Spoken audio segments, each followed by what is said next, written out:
Bonjour à tous et bienvenue dans cette partie de la formation. Malheureusement, nous n'allons pas commencer par les coûts, nous n'allons pas continuer avec les coûts de l'algorithme, mais nous allons réserver cela pour la fin. Ok. Donc, on pourra maintenant continuer par créer un autre fichier et puis aller sur l'exercice 2. Donc, ici, je mettrai tout simplement TP1 toujours.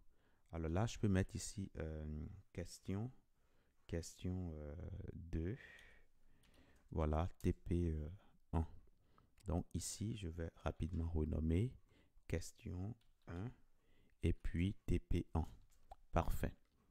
Donc, ce que nous allons commencer par faire ici au niveau de question 2 TP1, déjà, on va prendre la question qui est posée.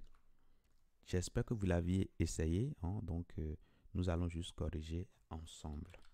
Donc ici, on nous demande tout simplement de vérifier si un nombre est pair ou impair.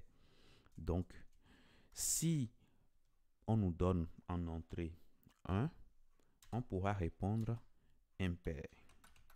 On pourra mettre par exemple, on pourra répondre par exemple 1 est impair. Alors, les nombres pairs, c'est les nombres qui sont divisibles par 2. C'est bien ça. Donc, je mettrai ici le nombre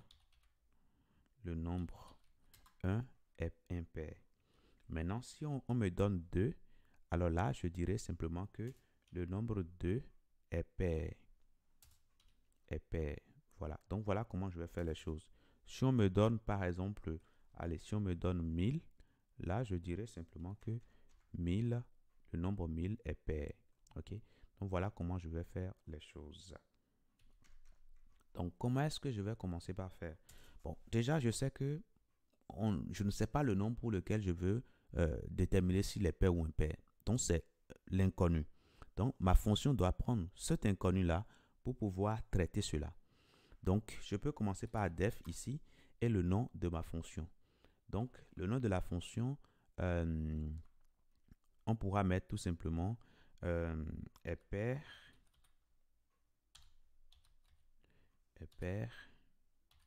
ou impair. Voilà. Et puis, il faut qu'on nous donne bien le nombre. Je peux mettre par exemple n, par exemple. Voilà. Donc, ce qu'on a à faire ici à l'intérieur, c'est tout simplement de dire le nombre ci est pair, le nombre ça n'est pas pair. Mais là encore, rappelez-vous de ce que je vous avais dit. Celui qui va utiliser votre fonction n'est pas forcément quelqu'un de logique.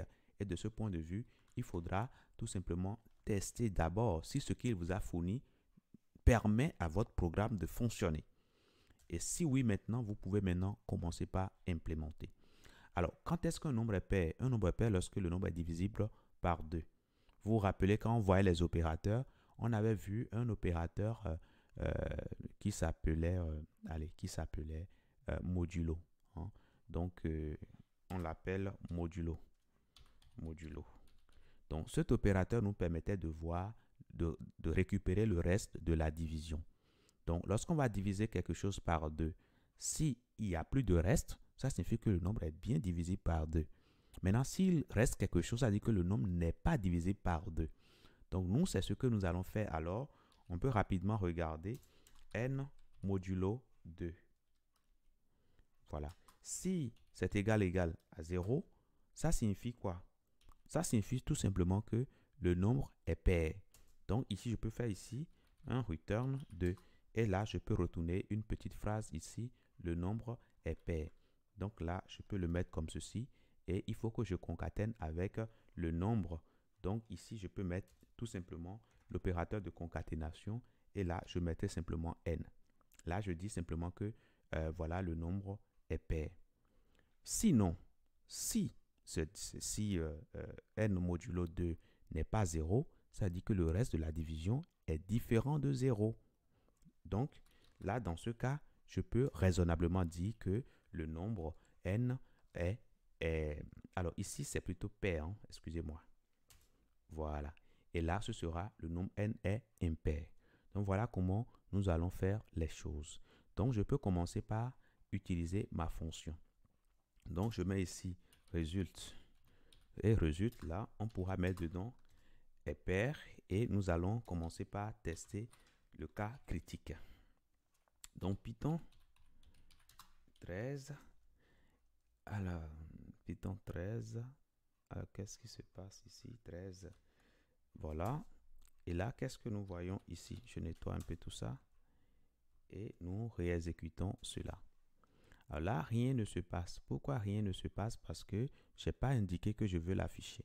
Donc, c'est ce que je vais commencer par faire ici. Je dis que je veux l'afficher. Et là, je vais maintenant essayer.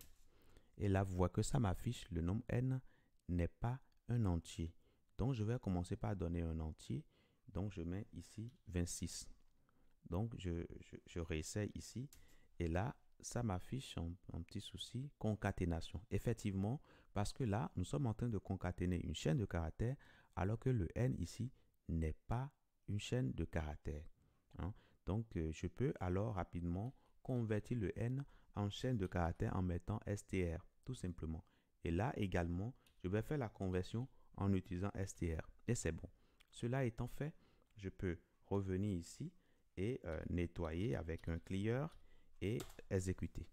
Donc là, ça me dit que le nombre 26 est pair. Maintenant, si je mets par exemple le nombre 25, par exemple, si je mets 25, normalement, ça doit me dire que le nombre 25 est impair. Et là, c'est bon, tout se passe très bien. Donc, j'espère que en essayant, vous avez eu la même réponse que moi, ou plutôt vous avez quelque chose proche de ce que j'ai obtenu. Voilà. Maintenant, je vais faire une petite précision. Ici, nous sommes en train de tester est-ce que ceci est égal à 0. Il faut noter qu'en informatique, notamment en Python, tout ce qui est 0 va valoir false. Hein? Tout ce qui est 0 va valoir false. Hein? Et tout ce qui sera différent de 0, c'est-à-dire 1, 2, 3, tout ce qui sera différent de 0, lorsqu'on va l'évaluer, on va l'évaluer à true. OK?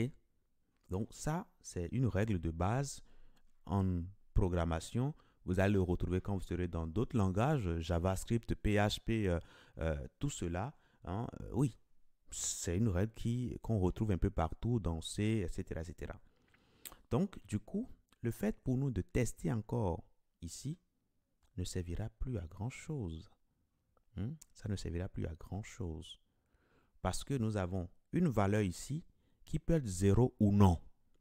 Si c'est 0, on sait que ça va valoir false. Donc, si je retire alors ici, normalement, mon algorithme va toujours fonctionner. Je peux le mettre comme ça.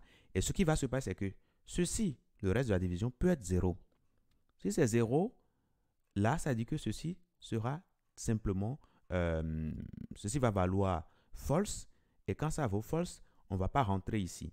Alors que nous, on veut rentrer ici quand ceci est 0. Donc, je peux mettre, par exemple, ici, note, par exemple. Note. Et pour éviter toute forme d'ambiguïté, je peux simplement mettre ceci entre parenthèses pour dire, je vais faire le note de ceci. Alors, je peux séparer un peu. Hein. Voilà. OK? Donc, si ceci est différent de false, alors, en ce moment-là, qu'est-ce qu'on fait? Alors, si ceci est false, la négation sera true. Donc, on pourra rentrer ici. Ça dit que le nombre est pair. Et ceci est false uniquement si ça donne 0. OK? Ça donne 0, ça veut dire que le nombre est pair. Donc, le 0 va nous fournir false ici. La négation de false va donner true et donc on va pouvoir rentrer dedans. Par contre, si ceci est différent de 0, ça veut dire que ça va valoir true et la négation de true va donner false et puis on ne rentrera pas ici.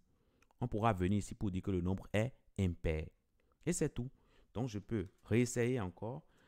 Alors, et là, ça me dit que le nombre 25 est impair. Mais si je mets ici le nombre 26, ça me dira simplement que 26 est pair. Donc voilà, gardez bien ces deux écritures-là, mais faites comme vous vous sentez à l'aise. Hein. Je vais simplement vous mettre l'autre également. Sauf que cette fois-ci, je remets l'autre écriture. Hein. Voilà. Les deux veulent dire les mêmes choses. Maintenant, si vous fait de confusion, alors gardez simplement ce que vous trouvez le plus simple. Hein. Mais au fur et à mesure que vous allez continuer par programmer à un moment donné, vous allez forcément évoluer vers l'écriture simplifiée que nous avons ici. Hein. Ça permet de gagner du temps et d'avancer très vite. Mais si aujourd'hui vous avez du mal à intégrer, c'est pas grave. Vous partez simplement sur ceci qui est clair, lisible, compréhensible pour tout être humain. Je vous dis merci et à tout de suite.